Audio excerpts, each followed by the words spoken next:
Contoh yang kedua yang dibid'ahkan oleh para ulama, yakni makan-makan di rumah kematian ketika seorang meninggal dunia.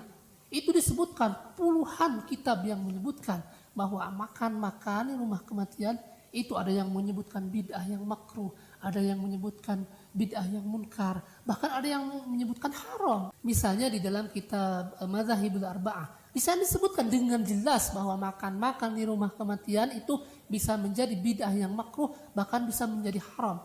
Di sana disebutkan wa minal bid'ahil makruhati ma yuf'alul ana min dzabhi dzabaihi inda khurujil maiti minal baiti au indal qabri au i'dadi ta'ami liman yajtami'u lit ta'ziyati wa taqdimuhu lahum kama yuf'alu dzalika fil afrahi wa mahafili sururi wa idza kana fil warasati saghirun an darajatil bulugi haruma i'dadu ta'ami wa taqdimuhu. Artinya dari sebagian bid'ah yang dimakruhkan, yaitu perbuatan yang dilakukan di zaman sekarang berupa menyembelih sembelihan ketika mayit dikeluarkan dari rumah duka atau ketika mayit dikuburkan. Kemudian disuguhkan kepada orang-orang yang takziah atau melayat, dan suguhan tersebut seperti dalam bentuk pesta dan pertemuan kegembiraan. Apabila harta tersebut yang dipakai untuk menyuguhkannya menggunakan harta ahli waris yang belum mencapai derajat baligh, maka haram membuat makanan tersebut dan haram pula menyuguhkannya. Ini bukan perkataan kami, itu disebutkan di dalam kitab Madzhabul Arba'ah, ya.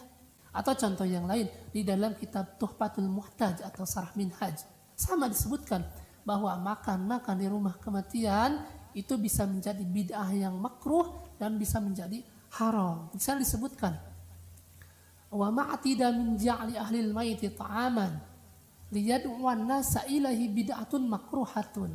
Adapun apa yang menjadi adat kematian, yakni membuat makanan kemudian mengundang orang untuk datang ke tempat kematian tersebut, maka itu bid'ah yang makruh.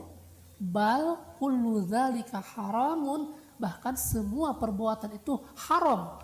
In kana min malil mahjurin, kalau menggunakan harta ahli waris yang mesti dihajar, artinya bapaknya meninggal punya anak kecil, itu hartanya dipakai untuk menyuguhkan makanan, haram. Au min maiti alaihi dinun, atau mayitnya mempunyai hutang, itu juga haram. Sudah tahu mayitnya punya hutang, dipakai untuk acara makan-makan di tempat tahlilan, haram hukumnya. Ini kata Al-Imam Ibnu Hajar Al-Haytami. Kemudian au yatarattabu alaihi dirarun, atau akan membawa madarat dan selainnya. Mungkin keluarganya akan kesusahan, anak-anaknya akan kesusahan, itu bisa menjadi haram. Nah, jadi yang menyebutkan makan-makan di rumah kematian bisa menjadi bid'ah yang makruh, bisa menjadi haram, bukan kami, itu ulama yang menyebutkan. Atau contoh yang lain di dalam kitab I'anatul Talibin misalnya. Kalau di sana lebih keras lagi, bukan bid'ah yang makruh, bid'ah yang munkar. Hukum makan-makan di rumah kematian, ya. Di sana disebutkan apa? Ma yaf'aluhu nasu minal ijtima'i inda ahlil mayyiti wa sun'i ta'ami minal bid'ahil munkarati allati yusabu ala man'iha waliyul amri. Adapun apa yang menjadi kebiasaan masyarakat berupa kumpul-kumpul di rumah kematian kemudian menyediakan makanan, itu bid'ah yang munkar yang pemerintah akan mendapatkan pahala ketika melarang acara tersebut. Nah, itu yang menyebutkan ulama.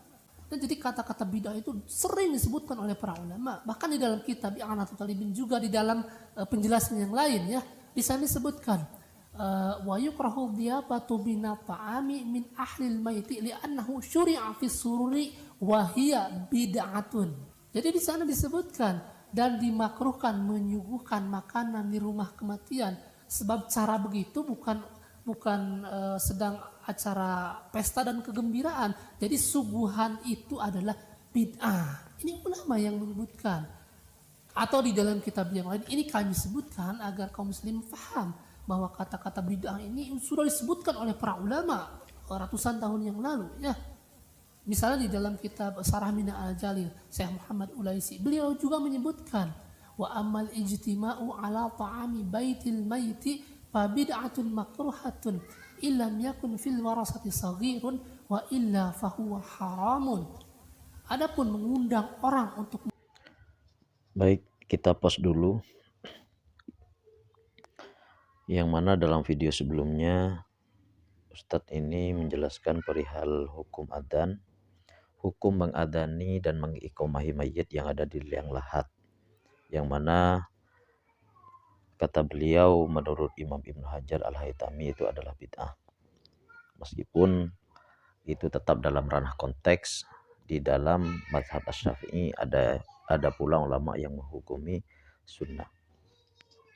Kemudian dalam video kali ini beliau melanjutkan perihal kebid'ahan suguhan, kumpul-kumpul atau katakanlah tahlilan ya orang-orang yang bertakziah kan seperti itu. Jadi simpelnya itu adalah tahlilan. Nah, cuman di sini kami tidak akan menanggapi secara keseluruhan. Yang penting kami sudah ngecek tadi disebutkan dalam kitab Madzhabul Arba'ah, dalam kitab Tuhfah, kemudian kitab I'anah, bahkan Hasyiah Qulyubi, Hasyiatul Jamal, termasuk karya ulama Nusantara yakni Syekh Nawawi Al-Bantani Al-Jawi di kitab Nihayatuz Zain. Itu juga ada. Dan kenapa saya tidak menanggapi secara keseluruhan? Karena bahasanya itu sama. Mulai dari ya bid'ah, kemudian yang makruh saja itu ada, yang mengatakan makruh saja itu ada. Kemudian bid'ah makruhah dan bid'ah mungkaroh itu kan. Jadi kalimatnya memang seperti itu dan tujuannya intinya itu sama, ya kumpul-kumpul suguhan.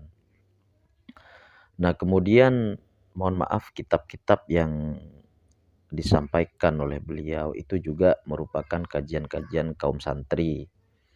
Jadi meskipun kami ini bukan alim alamah, cuman paling tidak ya sedikit-sedikit pernah tabarukan kepada kiai kami, bertabarruk kepada guru-guru kami di pondok pesantren. Alhamdulillah semua itu sudah kami pernah kaji. Nah, bukannya ulama-ulama atau kiai-kiai kami itu tidak paham. Beliau lebih paham jauh daripada kita. Nah, dengan kefahaman beliau karena mubalaghahnya, sangat fahamnya beliau sehingga beliau ini bisa menjamikan, bisa mengkotak-kotak, oh ini amalan yang bid'ah haram, ini yang bid'ah makruh, dan ini yang bid'ah sunnah bahkan misalkan seperti itu. Sehingga beliau tidak melarang, justru tetap menganjurkan kepada masyarakat Indonesia untuk selalu menjaga tradisi amaliyah-amaliyah yang baik seperti ini. Nah, kemudian yang akan saya tanggapi itu di dalam kitab Tuhfah. Nah, yang di dalam kitab Tuhfah itu sedikit menarik. Bahasanya sama, intinya sama, hanya ada penambahan qadiyah-qadiyah yang nanti juga akan berpengaruh pada hukum. Karena yang di Tuhfah, mohon maaf, oleh beliau Ustadz tadi itu dipotong. Itu yang dibaca bagian tengah. Sementara sebelum dan setelahnya itu ada kalimat bahkan qadiyah yang nanti jika dikomparasikan itu akan berdampak pada hukum yang berbeda. Jadi seperti itu. Karena terus terang al-hukmu itu yaduru ala illatihi.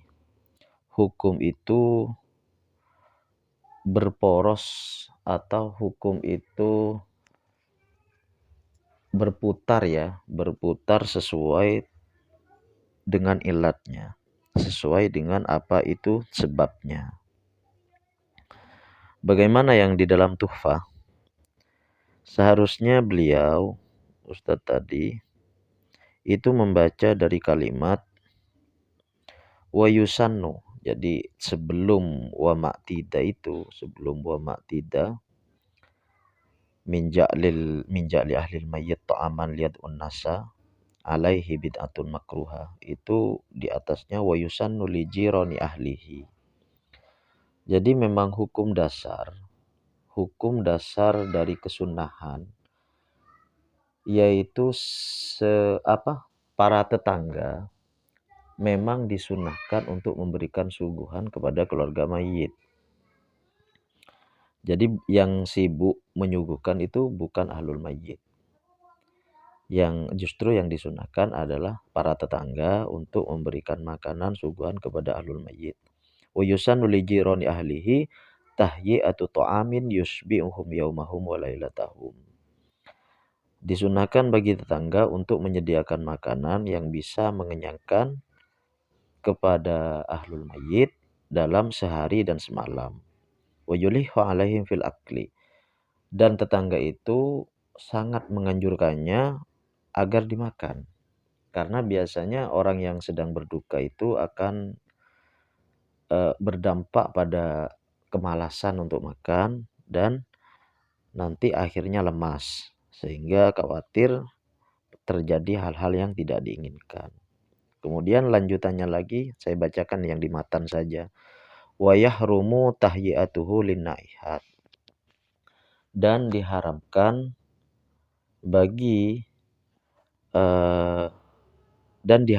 menyediakan makanan, memberikan makanan, menyuguhkan makanan kepada orang-orang yang meratapi mayit linnaihat. Nah, kenapa? Alasannya li'annahu i'anatun 'alal ma'siyah. Jadi meratapi mayit ini diharamkan, memberi makan pun, memberi suguhan pun otomatis diharamkan karena termasuk membantu kemaksiatan. Nah, baru setelah itu ibarat yang dibacakan beliau, wa ma'tida min ja'li ahlil mayyit ta'aman liyad'un nasa alaihi bid'atun makruha. Otomatis jika yang menyediakan makanan itu tuan rumah ahlul mayyit, kemudian berkumpul-kumpul, mengundang masyarakat berkumpul-kumpul, itu ba'da dafnihi minan niyahah. Itu masuk dalam kategori niyahah atau meratapi. Dimasukkan oleh ulama, dimasukkan dalam kategori meratap. Nah, namun itu lanjut, wa wajhu addihi minan niyahah ma fihi min syiddatil ihtimam bi amril huzni. Sisi dikategorikannya niyahah atau meratap di sana, meratapi mayit, karena di dalamnya terdapat unsur ekstra memperhatikan hal-hal yang berdampak atau yang berlarut-larut dalam kesedihan. Jadi ada secara konteks, secara tersirat di sana hukum makruh, timbulnya hukum makruh itu bisa dikarenakan jika keluarga mayit yang menyuguhkan, yang menyediakan makanan itu seakan-akan ada dua beban. Beban pertama yaitu karena mereka sudah berduka. Beban kedua, sudah berduka kok malah ditambah dengan sibuk. Jadi membuat mereka sibuk.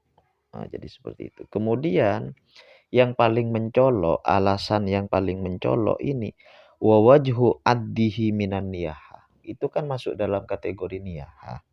Nah, sisinya masuk kategori meratap, ma fihi min syiddatil ihtimam bi amril husni.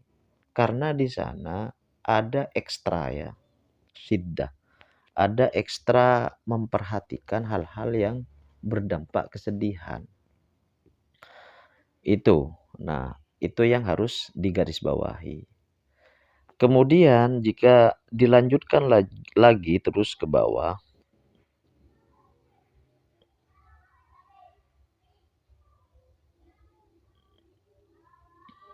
di sini. Wa alaihi fattaqyidu bil yaumi wal lailah fi kalamihim la'allahu lil afdal fayusannu fi'luhu lahum at'amu man hadarahum minal muazzin amla amrun madamu mujtami'ina wa masyghulina la li syiddatil ihtimam bi amril husni. Nah, kumpul-kumpul itu sebenarnya itu tetap tidak dimakruhkan jika tujuannya la li syiddatil ihtimam bi amril husni. Jadi saya jelaskan murad yang barusan saya baca yang terakhir.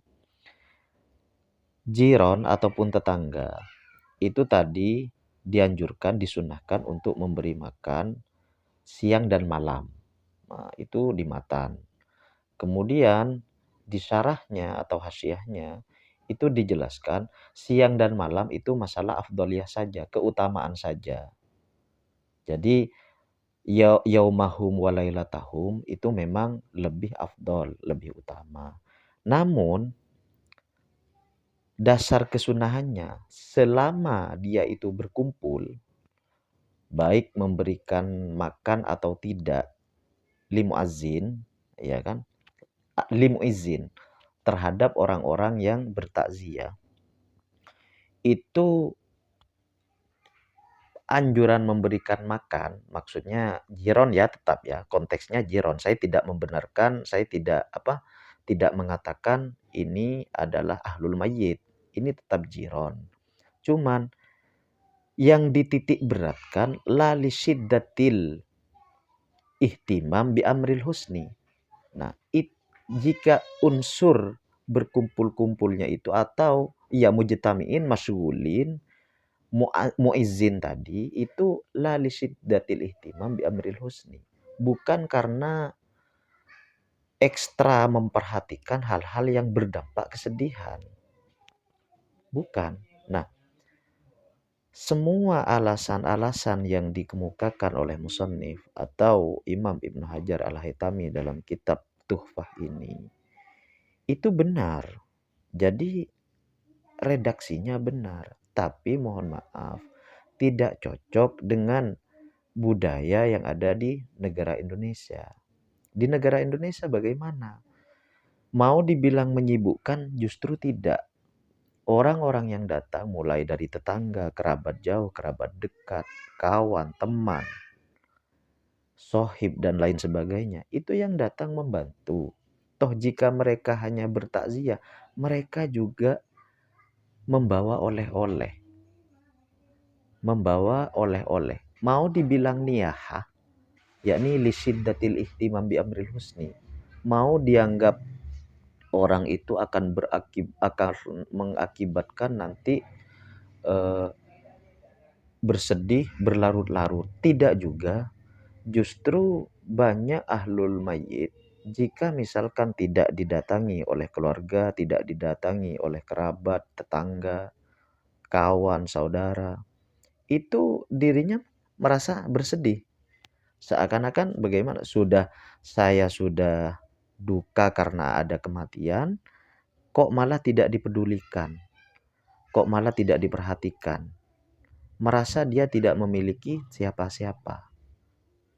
Jadi alasan yang dikemukakan oleh musannif, oleh ulama, itu berbeda dengan kasus atau fakta yang berada di Indonesia. Nah, kalau memang berbeda jangan dipaksakan. Apalagi dengan cara memangkas ibarat. Yang ibarat yang dibaca kan hanya itu kan di tengah itu. Seakan-akan langsung bid'ah makruha itu saja. Padahal teks sebelumnya dan teks setelahnya itu sangat berkaitan. Nah, ketika alasan itu memang tidak ada, otomatis hukum bid'ah makruh ya tidak ada juga. Bahkan seandainya memang mau ditarik ke bid'ah makruh, andai ada hajat pun, bid'ah makruh ini akan tergeser, akan hilang sebagaimana dalam Al-Mughni. Wa in da'atil hajatu ila dzalik jaza fa innahu rubama ja'ahum man yahduru mayyitahum minal qura wal amakinil ba'idati wa yabitu indahum wa la yumkinuhum illa ayyudayyifu. contoh dari hajat, misalkan ada tamu yang dari jauh, dari desa atau dari kota yang ahlul mayyit tinggal di desa. Intinya dari alamat-alamat yang jauh dan mengharuskan dia menginap. Otomatis tidak tuan rumah ahlul mayyit akan menyuguhkan. Ini hukumnya boleh-boleh saja. Hukum bid'ah makruh tadi hilang. Jadi itu. Kemudian jika mau menyanggah lagi itu kan karena ada sebab datang tamu saja kan waktu itu kan contohnya. Nah, itu kan hanya contoh, tidak mungkin ulama atau musannif ini memberikan contoh yang jumlahnya banyak. Karena apa? Yang dialami musannif belum tentu dialami kita, yang dialami kita belum tentu dialami oleh musannif dulu. Itu sesuai dengan kaidah fikih al-ibratu bi umumil lafzi la bi khususis sabab. Jadi tolak ukur itu yang jadi tolak ukur itu adalah keumuman lafat. Jika lafat ada hajat, ya contohnya itu terserah atau sebab-sebabnya itu beraneka ragam. La bi khususis sabab, bukan karena sebab yang khusus. Itu yang di dalam kitab Tuhfah. Jadi mohon untuk jangan dipangkas gitu, lengkapi biar umat ini paham, biar umat itu juga cerdas gitu. Biar tidak bingung, kasihan umat kan. Yang keempat dalam kitab I'anah tadi kan ada istilah mungkaroh yang katanya lebih ekstrim, lebih keras. Padahal itu tidak juga. Seperti yang saya katakan di awal, hukumnya tetap di makruh. Meskipun bid'ah makruh, meskipun bid'ah mungkaroh, itu tetap arahannya makruha. Dan itu juga bukan di kitab, bukan yang ditulis Ad-Dimyati Sato, melainkan itu nukilan dari kitab Hasyiatul Jamal. Bahkan di mana? Di kitab Hasyia Qulyubi juga Al-Munkaroh. Namun sekali lagi kalau kita kembali ke video part 1, kalau kita mau menghukumi sesuatu dengan hukum bid'ah dalam madhab Syafi'i, otomatis kita juga harus menarik, jangan menolak kaedah-kaedah usul, kaedah-kaedah fikih. Mengapa hukum bid'ah itu bisa timbul? Harus paham terhadap akses dan prosesnya. Tidak hanya cukup cocok dengan hukumnya, tapi istimbat hukum ataupun proses-proses hukumnya kita tidak menerima. Itu juga tidak bisa. Nah, mengapa saya katakan dalam i'anah itu juga makruha? Itu jelas kan memang dilanjutkan. Minal bid'il mungkaroh, di antara bid'ah mungkaroh, al makruhati, yang dimakruhkan, fi'luhu, al makruhati yang dimakruhkan, fi'luha, mengerjakan bid'ah tadi. Jadi arahannya tetap, karena apa? Dalam mazhab Syafi'i tidak ada bid'ah mungkaroh, adanya itu bid'ah makruhah. Otomatis jika ada kalimat bid'ah mungkaroh itu diarahkan tetap ke makruhah, atau nanti ada korinah lain atau di redaksi lain, misalkan di lain kasus bid'ah mungkaroh muharramah. Nah, jadi mohon maaf, ulama-ulama kita, kiai-kiai kita itu sudah alim alamah. Jadi beliau itu mengapa tidak melarang, justru menganjurkan, karena beliau faham terhadap beberapa kitab sehingga bisa menjamikkan dalam dalam kesimpulan beliau bahwa ini bid'ah yang makruh, ini bid'ah yang haram, dan ini bid'ah yang mubah misalkan. Itu sudah alim, sudah tahu. Kemudian mengenai mahjur dan doror. Mahjur ini juga sering diwanti-wanti oleh ulama kita, kiai kita. Jangan sampai menggunakan harta yatim misalkan. Sering dalam kajian-kajian misalkan taklim kita di pondok-pondok kita. kajian malam Jumat misalkan, atau kajian apalah. Kemudian hutang juga begitu. Setelah penguburan selesai, baru salah satu tokoh biasanya itu menyampaikan sepatah dua patah jika almarhum punya hutang atau saudara-saudara punya hutang ke almarhum, mohon untuk dilanjutkan ke yang bertanggung jawab. Itu tetap seperti itu. Kemudian doror akan berdampak mudarat. Memang bukan hal yang tidak mungkin, hanya saja sekali lagi di Indonesia orang yang bertakziah itu bawa oleh-oleh. Bahkan mohon maaf, tidak sedikit dari ahlul mayyit yang mengakui, yang bercerita bahwa mereka itu masih untung lebih banyak daripada biaya yang dikeluarkan. Jadi sekali lagi, ibarat-ibarat yang dibacakan tadi atau yang saya cek sendiri, Hasyiah Jamal, Hasyiah Qulyubi, Nihayatuz Zain, bahasanya memang seperti itu, tapi konteks atau kasus di Indonesia itu tidak masuk. Jadi jangan dipaksakan, apalagi dengan cara memotong ibarat. Itu malah mohon maaf nanti akan terjadi penyesatan terhadap umat. Kemudian itu belum ditarik ke ranah sodakoh ya. Sodakoh. Padahal kiai-kiai kita, ulama-ulama kita itu biasanya sangat-sangat menganjurkan, sangat memperhatikan bahwa biaya yang dikeluarkan oleh ahlul mayyit itu kita niatkan sodakoh. Yang pahalanya nanti dihaturkan kepada mayit. Nah, jika kita berbicara sodakoh, ala ijma'il muslimin, atas kesepakatan ulama-ulama dunia, ulama-ulama salaf dan kholaf bahkan, itu adalah boleh. Pahalanya sampai kepada mayit. Toh jika ada sekelompok yang mengatakan pahalanya tidak akan sampai, kata Imam Nawawi di Syarah Muslim, madhabun batilun, itu adalah madhab yang batil. Khoto'un bayyinun, salah, dan kesalahannya itu jelas. Laltifata, jangan diperhatikan. Itu Imam Nawawi. Imam Nawawi sudah kita ketahui, beliau adalah salah satu mujtahid dalam mazhab Syafi'i, bahkan mujtahid ahli tarjih. Nah, setelah meninggalnya Imam Syafi'i, lama tidak ada muncul ulama yang hebat, dan tahun atau abad ke-6 lahirlah Imam Nawawi sebagai ulama ahli tarjih, mujtahid ahli tarjih. Nah, seperti itu.